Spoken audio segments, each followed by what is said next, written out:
Hermanos, el significado más profundo de celebrar el nacimiento de Cristo, que es en teoría lo que se hace en esta época, es la manifestación de la gloria de Dios en ese acto milagroso, en un acto redentor, en un acto fiel de Dios para cumplir su pacto, y por lo tanto es una noticia de gran gozo.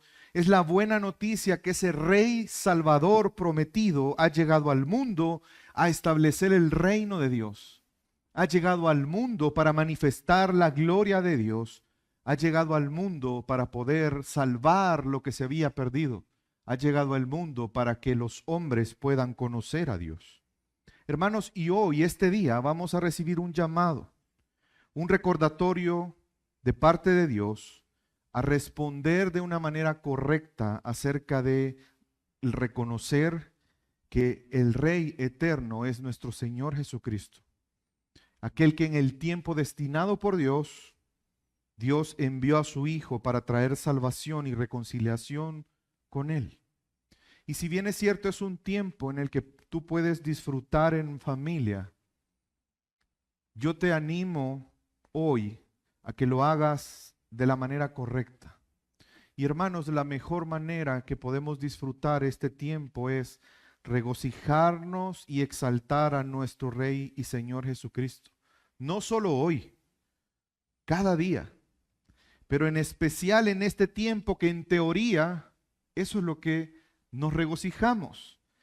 Debemos meditar cómo debemos responder intencionalmente al recordar que Jesús se encarnó y en su obra de salvación y redención en favor nuestra por su gracia.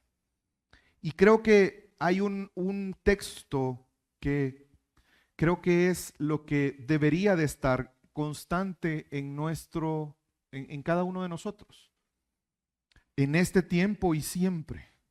Y son estas palabras que encontraremos en el texto en el que vamos a meditar esta mañana. Mi alma engrandece al Señor y mi espíritu se regocija en Dios, mi Salvador. Qué hermoso es pensar que nuestra alma es llamada a engrandecer al Señor y nuestro espíritu pueda regocijarse en Dios, quien es a la vez nuestro Salvador. Y vamos a estar meditando en el Evangelio de Lucas. Yo les dije que durante este tiempo vamos a destinarlo para meditar en la encarnación de Cristo Jesús bajo la perspectiva del Evangelio de Lucas. Y el día de hoy vamos a meditar específicamente en Lucas capítulo 1 y vamos a leer del versículo 39 al 56. Muy bien, yo espero, hermanos, que esta mañana cada uno de nosotros sea convencidos a responder de una manera correcta ante la encarnación de Cristo Jesús. Y yo espero que la palabra de Dios nos convenza a que hoy y siempre exaltemos con gozo al Señor por cumplir su pacto de justicia y su misericordia en Cristo Jesús.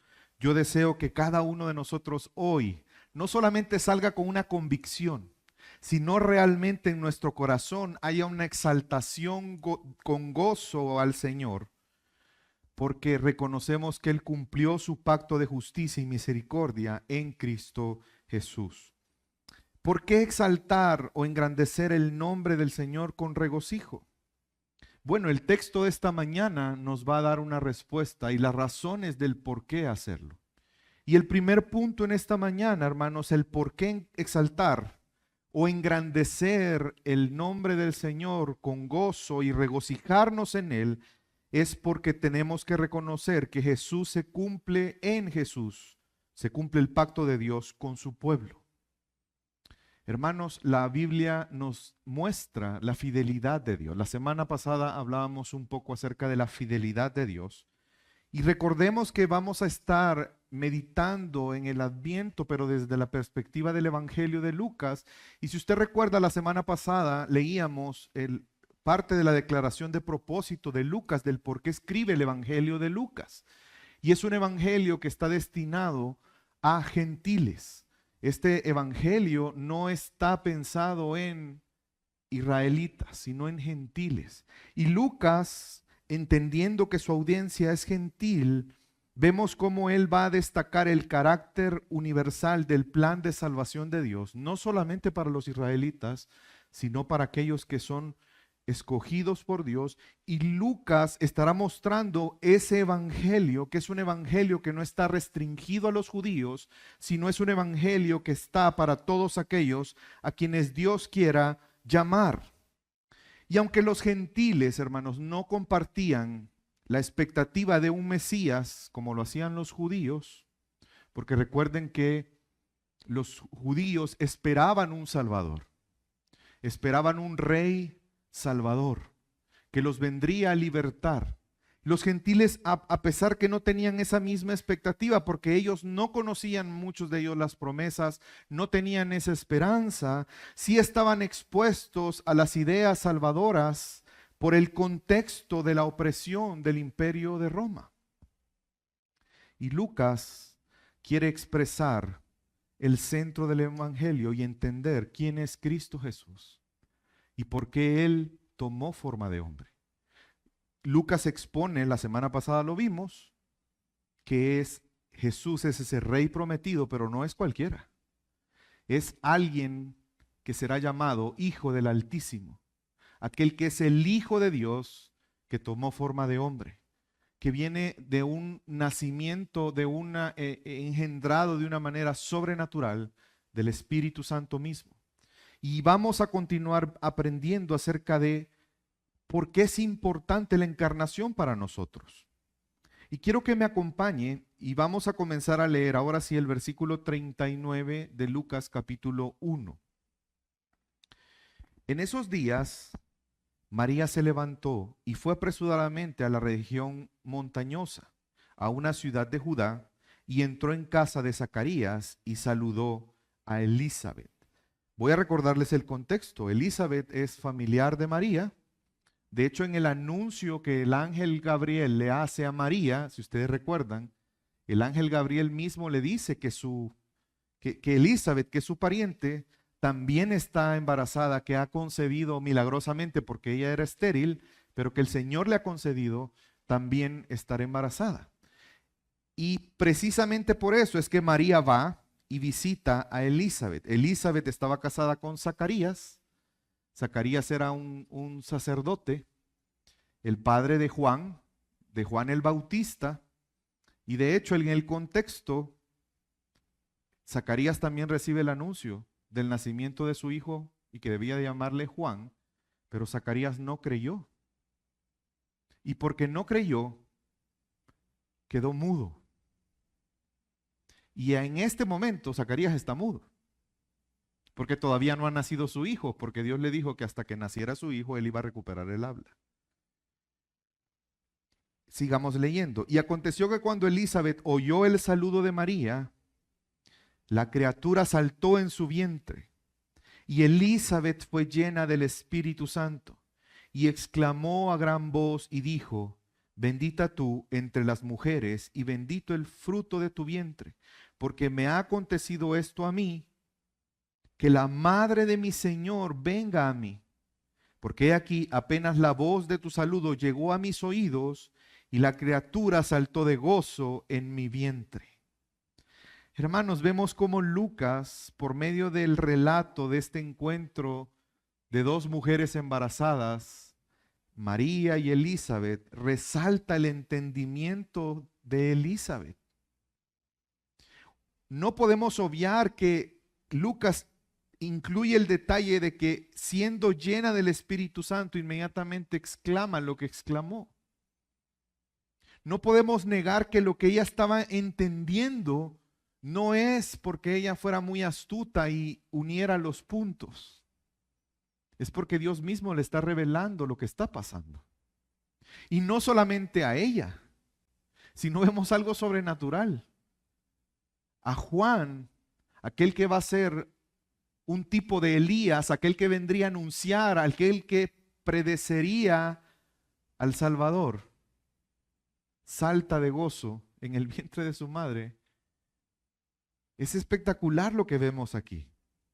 Vemos el relato de dos mujeres embarazadas que se entrelazan.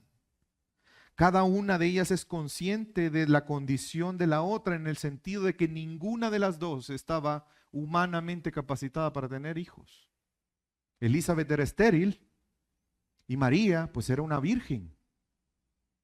Vemos que cada una pronuncia palabras de regocijo que interpretan precisamente el entendimiento y el significado para ellas. Vemos cómo Juan y Jesús están ahí en el vientre de sus madres. Y el primer punto, hermanos, que tenemos que comprender es el regocijo, la razón del por qué. La razón de por qué tanto alboroto por esta situación. Vemos que Elizabeth, de sus labios surgen, llena a ella del Espíritu Santo, la palabra bendita. Y es que no podemos, y es importante entender que Elizabeth no tiene la intención de decir que María es más bendita sobre todas las mujeres. La intención en realidad, si lo vemos, es que María es bendita por lo que Dios ha hecho en ella, por el fruto de su vientre. Es que, hermanos, ¿hay acaso una bendición más grande que entender que el Salvador estaba en medio de ellos? Todavía en el vientre de su madre, pero estaba ahí.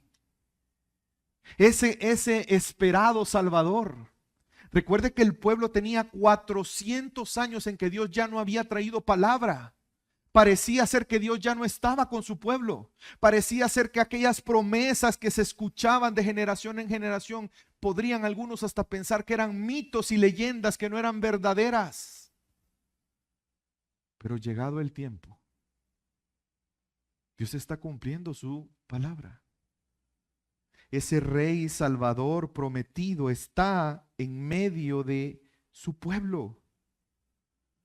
No queremos, hermanos, asignar a María lo que le pertenece solo a Dios, pero tampoco queremos minimizar la obra de Dios en María. Yo espero que cada uno de nosotros, hermanos, tenga una concepción correcta y bíblica sobre todo de María. Y tengamos cuidado. Por ejemplo, ahorita ha salido una película de María. Hermanos, voy a poner un paréntesis, cuando uno dice el 99% de verdades y un 1% de mentira, ¿eso qué es?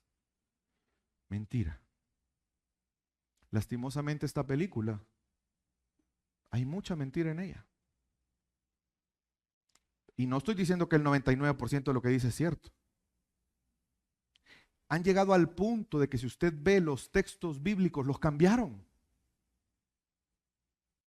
Y por lo tanto están mostrando una imagen de María no bíblica. Le asignan poderes casi que sobrenaturales a ella. Hermanos, comprendamos, María es una mujer. Una mujer como cualquier mujer. En el sentido que ella es especial, sí. Pero es especial por lo que Dios está obrando en ella. Es especial por lo que está en su vientre. Y es bendecida porque obviamente, ¿qué mujer puede decir que comparte la bendición de María? Ella disfrutó de una bendición única que ninguna otra mujer va a disfrutar. Pero no porque María tenga algo especial en la cual Dios tuvo que esperar hasta que naciera María para entonces ser engendrado Jesús en su vientre, sino todo lo contrario. Dios en su gracia decidió qué momento, en qué lugar Dios iba a enviar a su hijo. Reconocer que el vientre de María, en el vientre de María está su Señor. Si usted se da cuenta, Elizabeth precisamente eso dice. Versículo 43, porque me ha concedido esto a mí. ¿Por qué? Es una pregunta, ¿por qué me ha concedido esto a mí? Quiero que noten que para Elizabeth, ella no entiende. No entiende cómo es posible que Dios le conceda a ella ver lo que estaba viendo. ¿Y qué estaba viendo? a la madre de su Señor. Hermanos, vemos cómo estas palabras muestran el enfoque correcto. María es una mujer única en el sentido de que solo ella tuvo el privilegio y la gracia de Dios de llevar a Cristo en su vientre. Pero es igual a todos nosotros. ¿En qué sentido? En que es la gracia de Dios la que nos alcanza. Es que es la gracia de Dios la que nos hace parte de los propósitos de Dios. Yo no quiero, hermanos, que exaltemos a María en un sentido de otorgarle algo que solamente a Dios le pertenece. Y es la gloria y la honra. Y no quiero tampoco que vayamos al otro extremo de no ver lo que podemos ver y aprender de esta situación, inclusive en la vida de María. Porque María, vemos que ella creyó. ¿Usted se recuerda cómo termina el texto del domingo anterior? Las palabras de ella. Ella se ve a sí misma como una sierva de Dios. Y ella dice, hágase conmigo conforme a tu palabra. Hermanos, el hecho de que ella creyera la palabra de Dios y quisiera someterse a la voluntad de Dios, es por eso que es llamada bienaventurada. ¿Saben que esa palabra bienaventurada es la misma palabra? Si usted la ve en griego, es la misma palabra de el Sermón del Monte. Bienaventurados los pobres de espíritu. Bienaventurados los que tienen hambre y sed de justicia.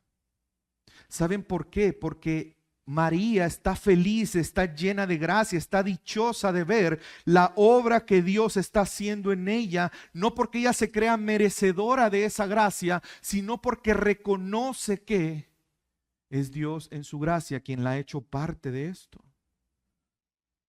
Estas palabras estas palabras de bendición que Elizabeth dice de María, hermanos, no son palabras que nos están diciendo que María es especial sobre todos los seres humanos. No nos está diciendo que María tuviera algo especial por la cual Dios se fijara en ella y la escogiera para ser la madre de Jesús, sino todo lo contrario. Es la gracia de Dios obrando en ella. Si no, recordemos qué es lo que le dice el ángel Gabriel a ella. Llena eres de gracia. El Señor es contigo. La bienaventuranza de María es que en su vientre, en su seno, está el Mesías. Es bendecida por quién es el Mesías. Es bendecida por el llamado de Cristo Jesús a ser ese Rey libertador. Es bienaventurada porque tuvo fe para creer, aun con las implicaciones que esto tenía para ella. Y qué interesante es que el esposo de Elizabeth, que era un sacerdote, no creyó. Y María, siendo una joven, creyó. Por eso es que en el versículo 45 le dice, quiero que lo leamos de nuevo, y bienaventurada la que creyó y que tendrá cumplimiento de lo que fue dicho de parte del Señor. Hermanos, vemos que Elizabeth está elogiando la fe de María en contraste con la falta de fe de su esposo. Pero entendamos que eso nos habla de la gracia de Dios obrando en ella. Porque la fe es algo que tú y yo no podemos producir. La fe es un don de Dios. Dios le dio este don para que ella pudiera cumplir ese llamado especial y único para ella. Como igual Dios nos da fe a cada uno de nosotros para cumplir ese llamado que Dios te ha hecho a ti, a mí, a todos nosotros, de proclamar a ese gran Rey y Señor, de anunciar las virtudes de aquel que nos llamó de las tinieblas a la luz.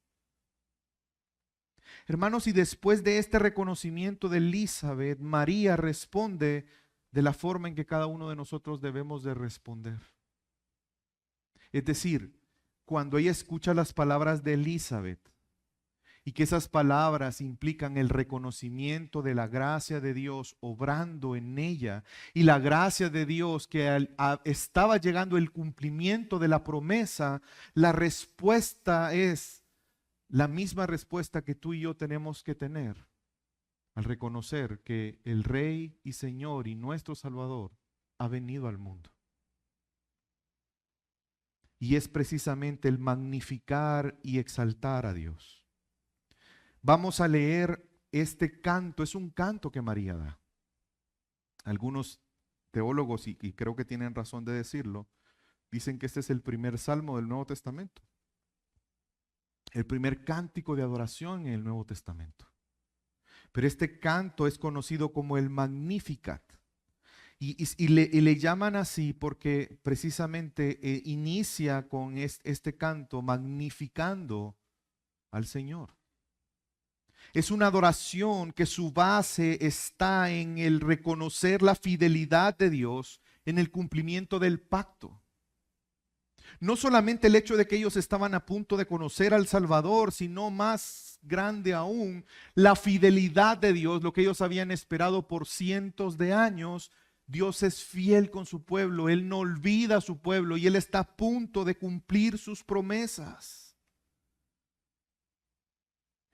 Y nos asombraríamos, hermanos, que a veces pasamos por alto lo profundo teológicamente que es este canto.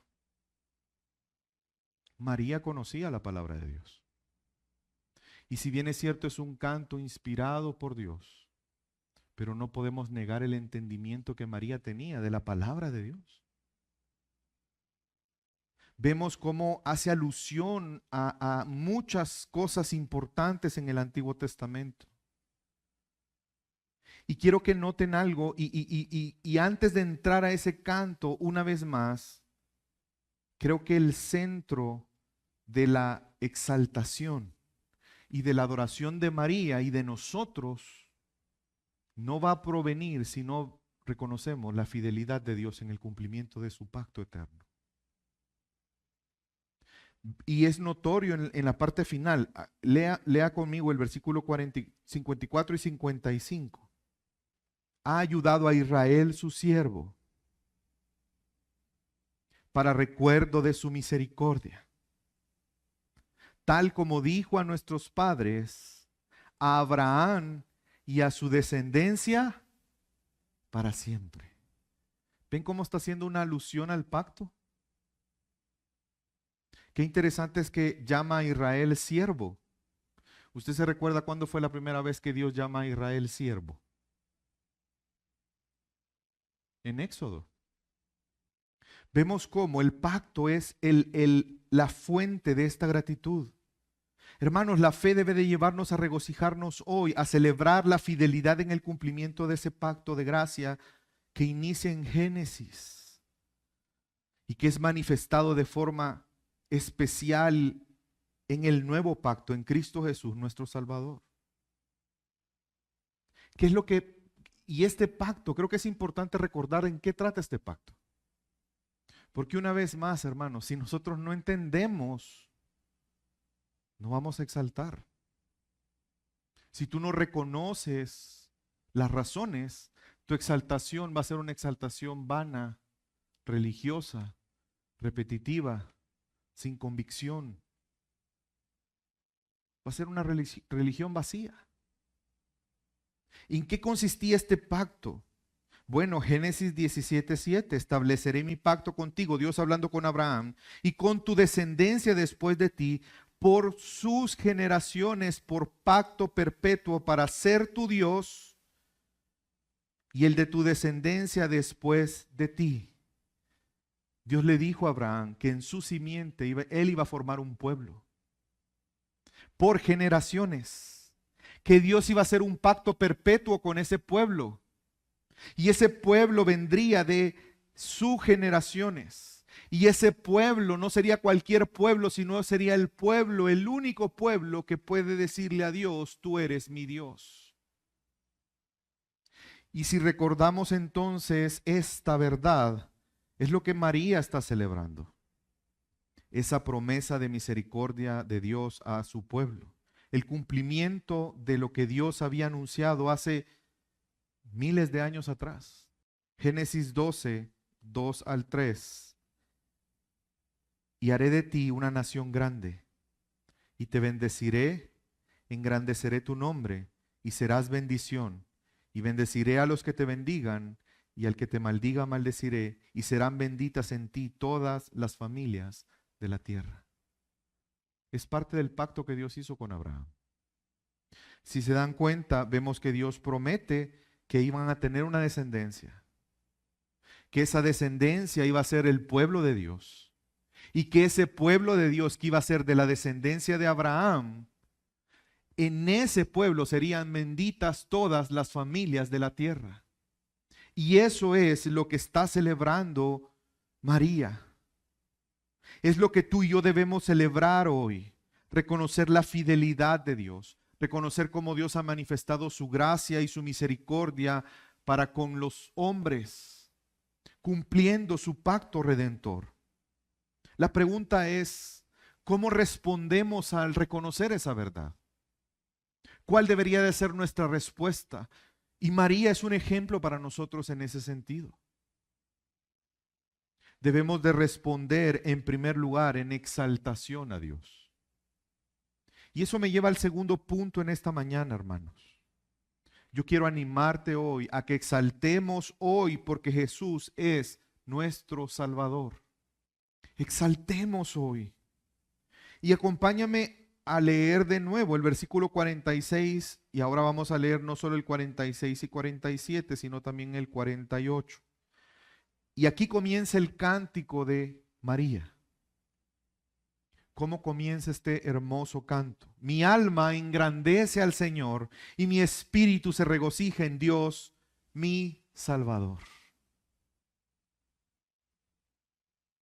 Su mayor deseo es magnificar al Señor. Si se da cuenta, ella no se magnifica a ella misma. Ella no magnifica quién es ella. Ella no magnifica alguna virtud que ella pudiera tener. Ella magnifica al Señor. Y magnifica al Señor y se regocija en Dios. ¿Por qué? Porque Él es su Salvador. Hermanos, esa debería de ser nuestra respuesta. ¿Sabe usted que María está haciendo eco aquí al canto de Ana? Usted lo puede leer en 1 Samuel capítulo 2, versículo 1 al 10. Si usted recuerda, Ana era una mujer que sufrió porque no podía tener hijos. Y ella clamaba al Señor porque quería tener una descendencia. Y Dios obró en su favor. Y ella quedó embarazada, milagrosamente. Y fue la mamá de Samuel, ¿se recuerda? Si usted lee 1 Samuel capítulo 2, versículo 1 al 10, usted va a encontrar un cántico de adoración de la mamá de Samuel y se va a dar cuenta de las similitudes con el cántico de María.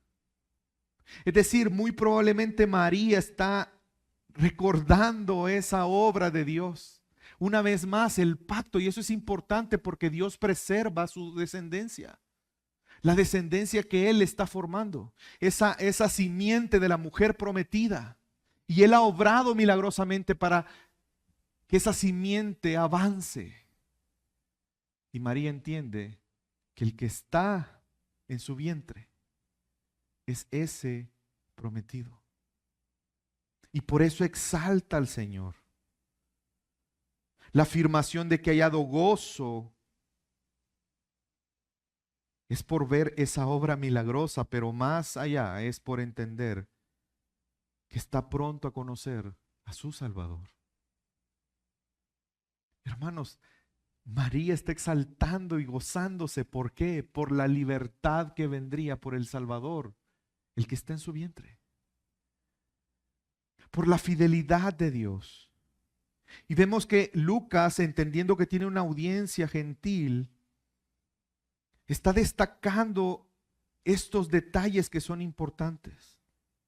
Lucas está mostrando que el evangelio no solamente es para los judíos, es para todo aquel a quien Dios ha escogido que sea su pueblo.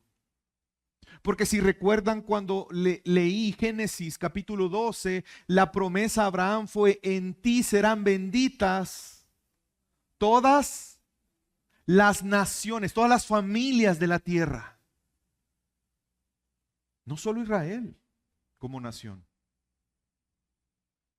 Hermanos, esa es una buena noticia para ti y para mí hoy. Porque la gracia de Dios, en el plan de Dios, ese Salvador es nuestro Salvador. Ese Redentor es nuestro Redentor. Y cuando ella dice: mi alma engrandece al Señor, ¿saben qué está haciendo? Reflejando esa actitud profunda de adoración y reverencias a Dios.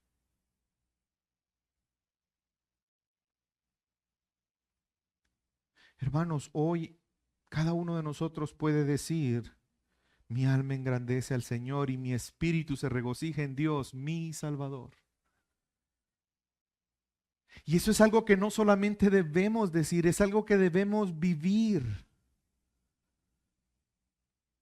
Somos llamados a exaltar a Dios, a glorificar a Dios, a proclamar la grandeza de Dios con gratitud y asombro. ¿Saben que exaltar, magnificar a Dios, qué significa? Porque esa palabra magnificar, que de ahí viene el nombre del canto, que es el Magnificat. ¿Qué es magnificar a Dios? Es considerar las bendiciones de Dios en tu vida y exaltarlo y adorarlo por eso. Es reflexionar, como lo está haciendo Elizabeth, como lo está haciendo María, de la grandeza de la misericordia de Dios en el favor hacia ella, hacia su pueblo. Si tú quieres magnificar a Dios en tu vida, la mejor manera de iniciar es recordando quién es Dios y lo que Él ha obrado en tu vida. Y eso va a generar adoración. Magnificar al Señor implica declarar su grandeza y su bondad para con otros. Hermanos, en esta fecha, si tú quieres disfrutar, gozarte, hazlo por la razón correcta. Pero son tiempos donde tú puedes magnificar al Señor. Seguramente vas a tener reuniones donde los famosos convivios, ¿verdad? La agenda se llena. Uno pasa desocupado todo el año, pero en esta fecha ya no hay espacio disponible. Pues cada vez que vayas con alguien, magnifica al Señor. Si te vas a reunir con tu familia, magnifica al Señor. Intencionalmente reúne a tu familia y recuerden juntos la grandeza de Dios, pero también su bondad y su misericordia para con nosotros. Magnifica al Señor por esa fidelidad mostrada en el cumplimiento del pacto. Y miren que ella dice en el versículo 48, ¿por qué magnifica al Señor? ¿Por qué se regocija? ¿Por qué ha mirado la humildad, la humilde condición de esta, su sierva? Hermanos, este pasaje destruye la idea de que María pensaba que ella era especial y que nosotros tenemos que pensar que ella es especial. Humanamente hablando, me refiero. Es especial ya le expliqué, una gracia única. ¿Saben que esa palabra humilde no significa que no tuviera dinero? De hecho, es una forma no correcta, creo yo, porque yo conozco gente que es muy pobre y es una gran orgullosa, no es humilde. Nosotros decimos: es que vive en una casa humilde.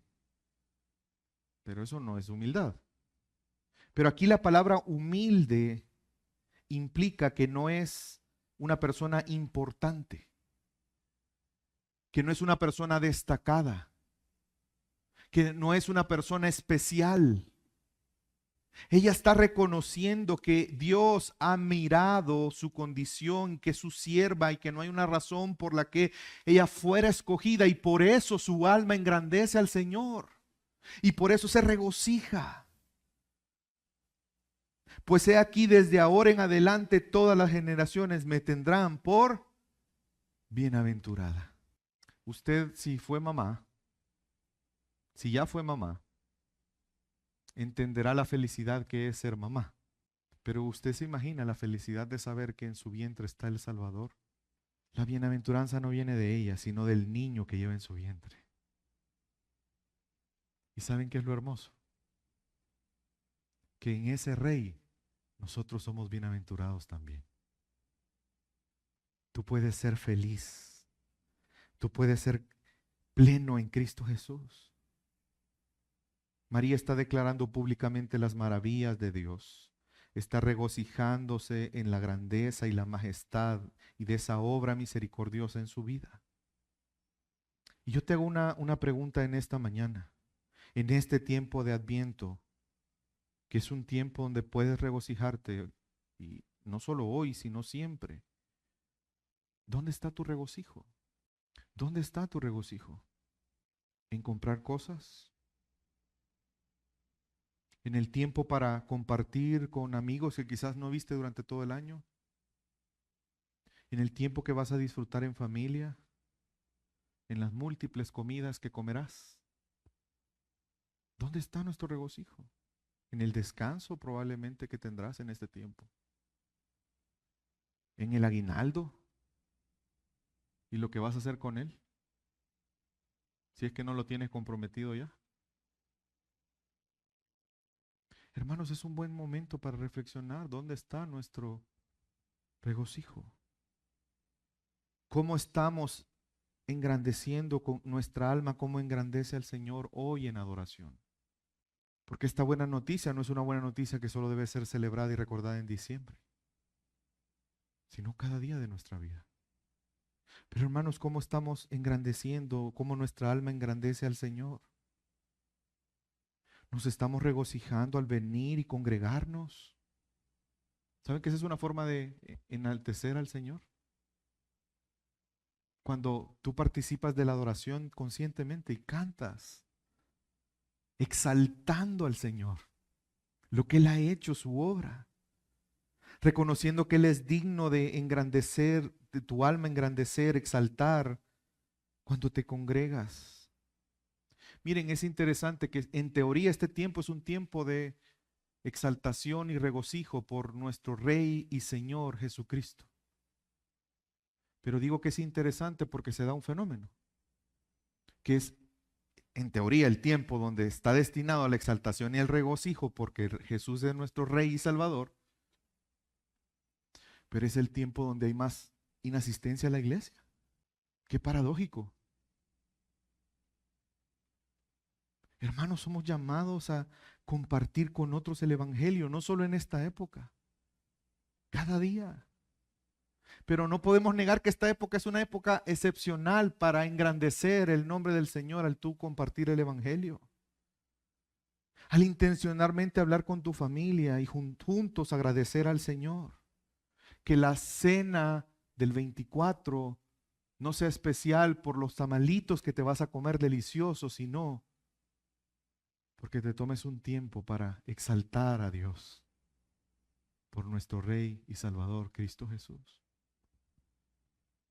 Y por eso mi último punto en esta mañana es animarte a exaltar al Señor por su misericordia y justicia manifestada en Cristo Jesús. El Magnificat invita a considerar que la obra de redención de Dios no solo es un hecho histórico. El nacimiento de Jesús no solo es un hecho histórico, es una realidad que puede transformar vidas. Y si tu fe no está en Cristo hoy, tú no podrás exaltar al Señor. Tú no podrás exaltarle por su misericordia y justicia, porque tú no la conoces. Pero te tengo una buena noticia. Dios quiere que le conozcas, pero es necesario que reconozcas, así como Elizabeth reconoció que el que estaba en el vientre de María era su Señor.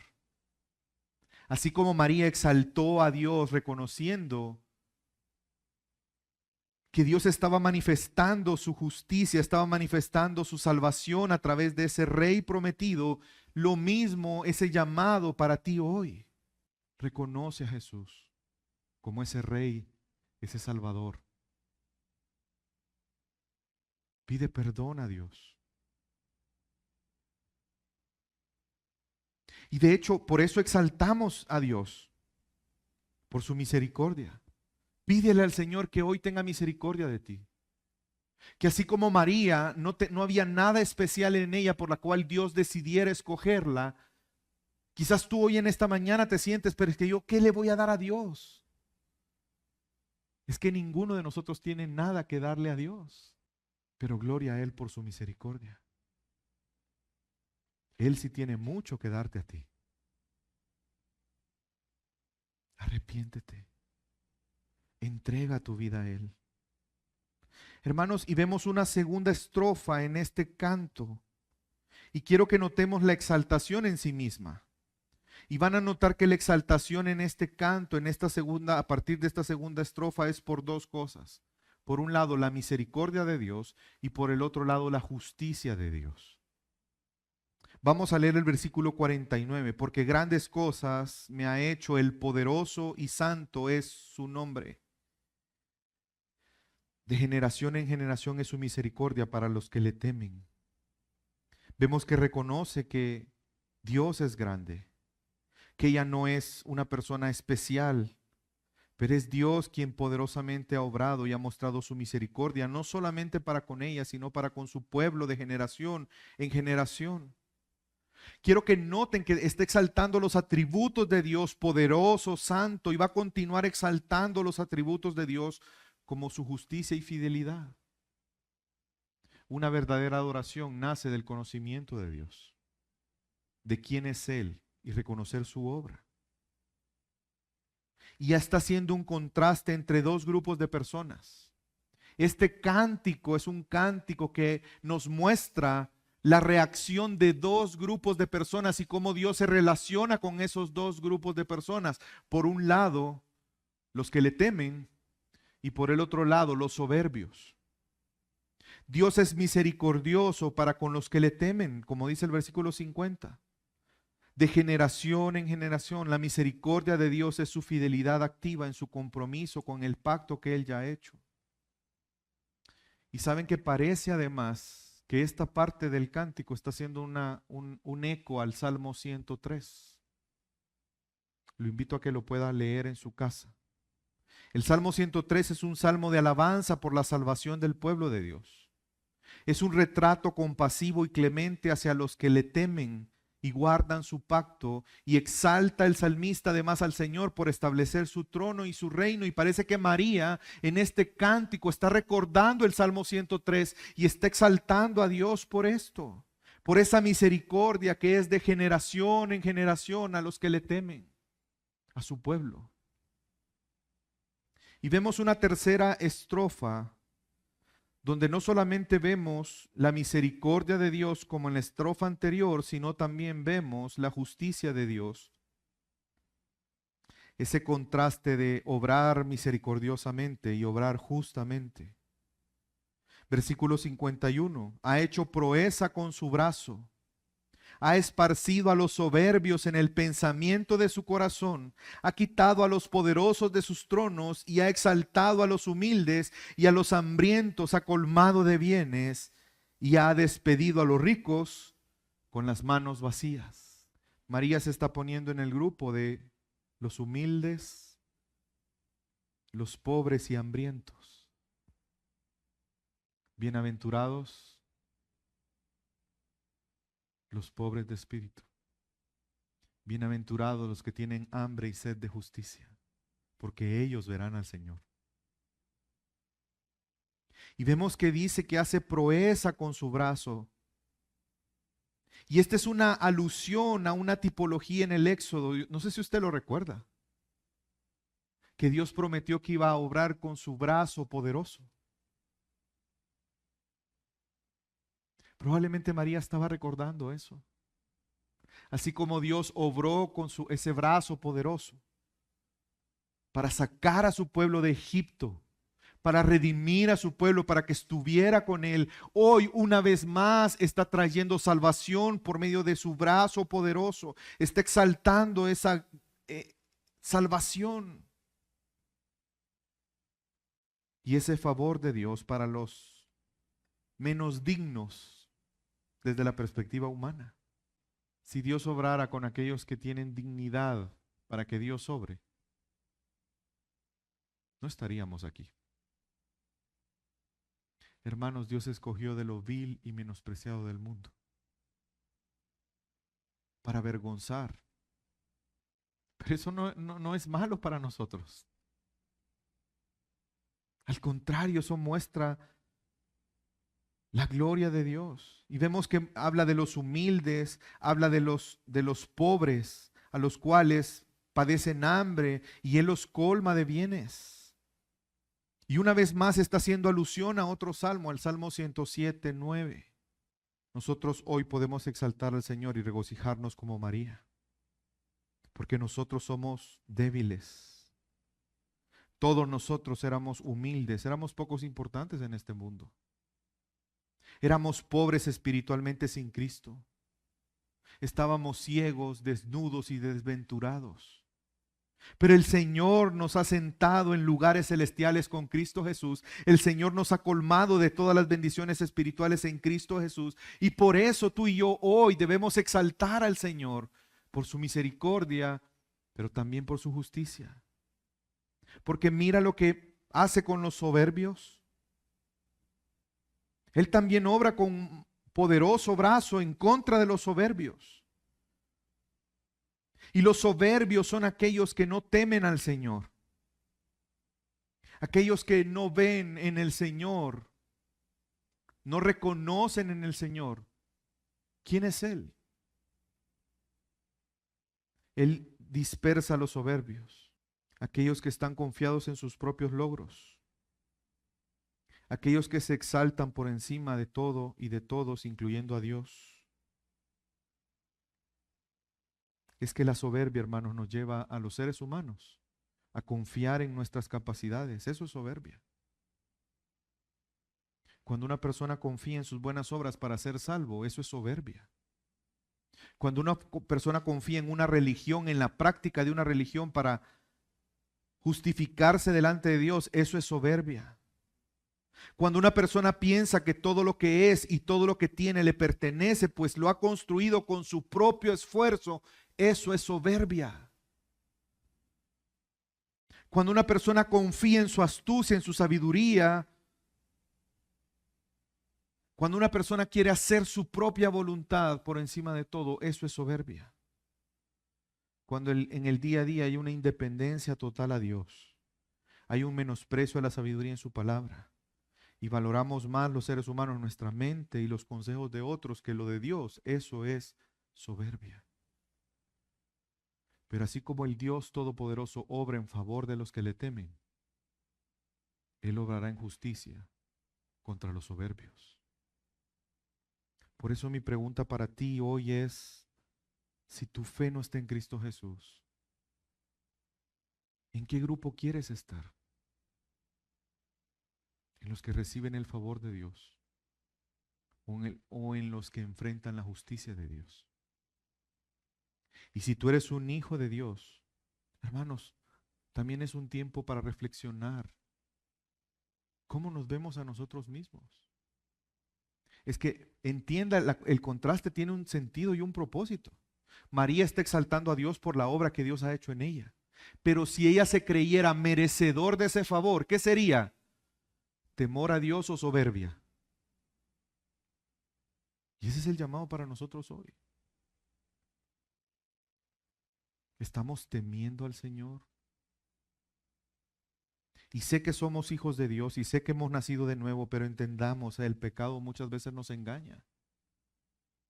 Si tú eres hijo de Dios y tú estás viviendo hoy de una manera independiente a Dios, es soberbia. Si tú pasas a Dios a un segundo plano, eso es soberbia. Hermanos, hoy es un buen día para arrepentirnos, pero también para regocijarnos reconociendo esa gracia que el Señor ha tenido para con nosotros. Quiero que notes este contraste. María está exaltando al Señor porque muestra su gloria al obrar poderosamente y misericordiosamente en los débiles, humildes y los pobres. Los débiles destronan a los poderosos. Los humildes desplazan a los orgullosos. Los que no son tan importantes para este mundo son llenos de la gracia y el favor de Dios. Aquellos que son ricos en las cosas pasajeras terminarán siendo pobres espiritualmente. Y aquellos que probablemente no tengamos muchos bienes, terminamos siendo ricos en lo que realmente importa, en todas las bendiciones espirituales que tenemos en Cristo Jesús. Y la última estrofa termina de la siguiente manera: una exaltación a la fidelidad del pacto. Versículos 54 y 55. Ha ayudado a Israel su siervo, para recuerdo de su misericordia. Dios está obrando en nuestra vida constantemente. No olvides. Bendice, alma mía, al Señor, y que no olvide ninguno de sus beneficios. Él es quien corona.